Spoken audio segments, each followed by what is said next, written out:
C'est une grande figure de Radio France qui s'en est allée. Michel Simon, critique de cinéma, était lié depuis des décennies à la maison, lui qui animait l'émission culte Le Masque et la Plume. Sur France Inter, Nicolas Demorand lui a rendu un bel hommage ce mardi matin.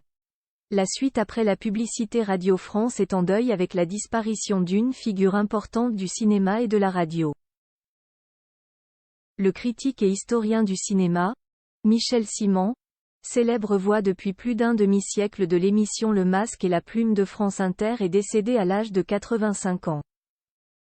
Ce mardi matin 14 novembre 2023, Nicolas Demorand a relayé la triste nouvelle d'une voix émue.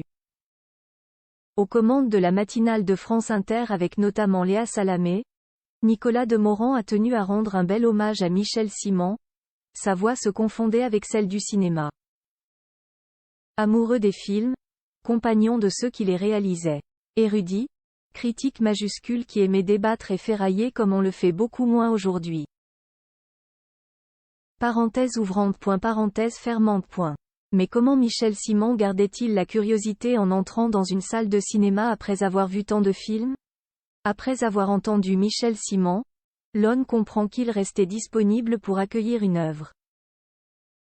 Nicolas Demorand présente ensuite ses condoléances aux proches et amis de Michel Simon, cet esprit libre.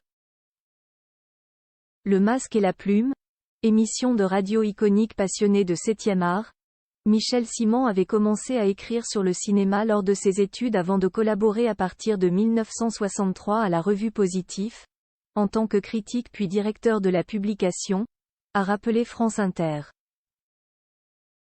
Également amoureux de radio, Michel Simon participait depuis 1970 en tant que critique au Masque et la Plume, la doyenne des émissions de la station, et a également été producteur de projections privées, sur France Culture, de 1990 à 2016. C'est toute la famille du Masque et la Plume qui perd l'une de ses plus proches, a réagi Jérôme Garcin, producteur de l'émission.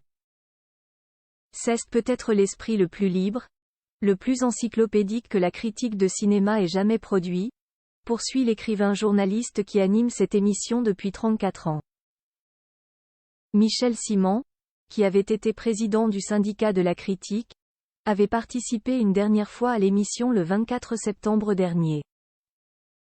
Il a contribué à plusieurs ouvrages collectifs et écrit des livres, recueils d'entretiens et biographies, notamment sur Stanley Kubrick et le cinéma américain avec Les Conquérants d'un Nouveau Monde. En 1994, il avait reçu à Cannes, le premier prix Maurice Bessy, récompensant une personnalité exerçant son activité ou son talent dans les domaines de l'écriture cinématographique. Gilles Jacob, ancien président du Festival de Cannes, a fait part sur X de son respect pour celui qui n'était pas seulement un grand critique, historien reconnu internationalement mais un esprit curieux du cinéma et de l'art ayant bataillé toute sa vie. Il a rendu hommage à sa femme et son fils, saluant le critique qui a transmis à toute une génération son amour du 7e art. Un grand amoureux du cinéma s'en est allé. La profession est en deuil. La suite après la publicité. La suite après la publicité.